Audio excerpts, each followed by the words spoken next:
We're back with Bianca Ferguson, who's going to make sure that we are prepared to get the most money back for tax season. So what else do people need to know before the end of the year? Like, what can they do to make sure they get that return?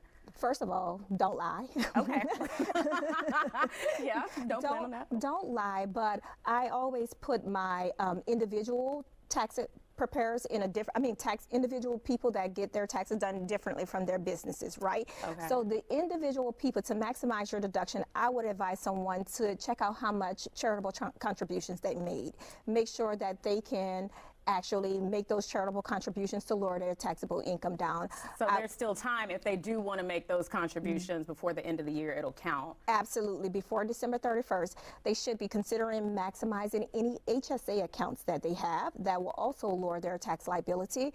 If I was employed, I would make sure that I haven't met my 401k cap, and Okay. I would, contribute more to my 401k. Just those small things, believe it or not, will increase the amount of deductions you have on top of the standard deduction, and it'll lower the tax liability. Okay, so you need to know how much you can put into the HSA, health savings account. Yes. And those are the accounts. Explain that So first. a HSA account is a health savings account. Is usually tied to your medical plan, right? And so if you have a high deductible medical plan, you can put more money, about $3,000 or so, in your account for individual and about $7,200 for family. So that money can be used towards any prescription, any glasses, any items that you need health-wise. So you want to make sure that if you're planning things in that year, that you're putting money towards your HSA account will lower your tax liability. Does that money have to be spent by the end of the year? It doesn't. It actually roll over and is tied to market value, like a stock market. So it's like putting money away in a 401k account, but it's a health savings account. Ah, okay. So you could put more money in that HSA account, and you could also put more money, you said, in your 401k. Yeah. Okay. So how do you know how much you can put, like, as far as that cap is? Okay, so your 401k is dependent on the year, right? Because there's certain things called catch-up 401ks, right? But if you're on a planned 401k, your employer has an amount and you have an amount. So combined, I believe this year is $20,800 that you can put in, but I have to check on that number because it changes each year as the standard deduction and exemptions go up and down. So we want to make sure that you know what your number is from a personal standpoint, whether it's a 401k or if you're a business owner, it could be a SEP IRA account where that amount is about $60,000 or so, but it only can be 25% of the profits that you make from your business. A lot of people don't understand the power of tax planning, right? And not just waiting to the end of the year. You have to make sure that you're tax planning throughout the year to maximize your potential savings or lowering your tax liability if you have to pay. Where do you start if you do want to do that planning? I mean, they may be like, well, I want to maximize before the end of the year, but also I want to make sure that next year I'm set up as well. So before the end of the year, with your Roth IRAs and your SEP IRAs, you actually have before April 15th to get that amount in. So you can actually work with your tax accountant or your tax preparer. They can give you the number that you cap at, and then you can put it in there. You have so more time. You have more time. But when in terms of charitable contributions and making purchases, if you're a freelancer or you have a business, you need to make those purchases before December 31st.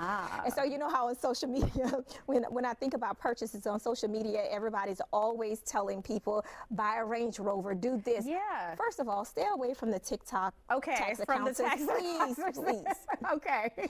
Because there's no one-size-fits-all approach, right? And so during the pandemic, we had all of these people giving tax advice that really wasn't qualified to give it. So people went out and bought Range Rovers, different things. But the income didn't support what they were doing, or the nature of their business didn't support buying a Range Rover and all of that stuff. So they thought they could buy these vehicles and take these trips and just write that off on their taxes. Trips and travel, I'm glad you said that. That's a big one. And so when you think about people writing off trips because they're freelancers, right? You have to think about what are you doing there that's conducive to your business. So you got to book in that trip, making sure you're going to seminars and looking at things, or even if it's a retreat so that you can rewind and get your business in order, then that's a valid trip. But if you're taking a trip and you said, I write it out on my business, then that's skeptical. The IRS will look at that in detail and pretty much give you the side eye on that. Okay, all right. So if you're flying out for the holidays, don't just try to write it off. Okay, no. Strategize. Yeah, Be strategic. Got it. Well, how do people know if their charitable contributions or anything else is actually going to make a dent in their tax bill or give them more money back?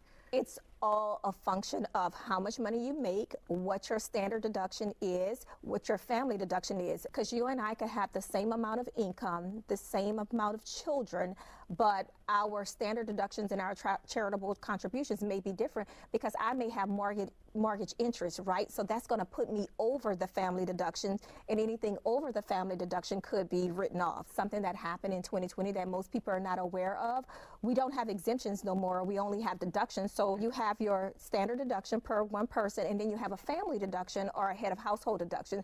So the normal person wouldn't have $27,000 in interest unless they live in a $500,000 house, right? So now we can get by with standard deductions or family deductions and not counting charitable contributions. But in the past, it made sense because it was a part of the 2% AGI limitation. Well, that went away with tax reform. So things keep changing. So when you're looking for a tax accountant, make sure that you find somebody that's aware of the changes that the IRS makes.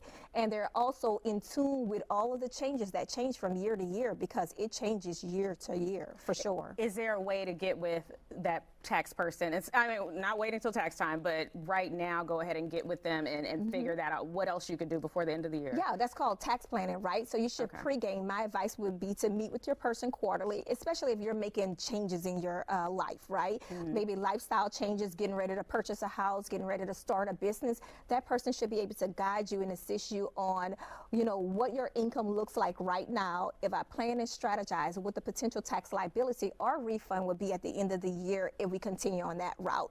So you just have to, it has to become a part of your life. You know, you have to get those tax planning sessions in so you can be aware, and that won't be what I call a tax surprise at the end of the year. This has to be a passion for the person that you're working with. Yes, and somebody who's not going to throw a bunch of deductions on there and get you in trouble. Child, let me tell you, be aware of deductions. If you can't really prove that, then I would not put that on there. If I can't go in front of an IRS auditor and say, yes, this is a deduction because I did this way, then I wouldn't be comfortable doing that. Also, for my business owners and my freelancers, be careful about what you're writing off during your business. Make sure that, you know, it's valid. Now we live in a content creation age where people use their business as their lifestyle, right? So you still have to be aware, does it make sense to an IRS auditor if they get your file, and how would you be able to justify that particular deduction? Yes, we do not want a tax audit bill after we bought all our presents. We do not. Yes. All right, thanks so much, Bianca. Coming up next, we got those treats I told you about. We'll be back after this.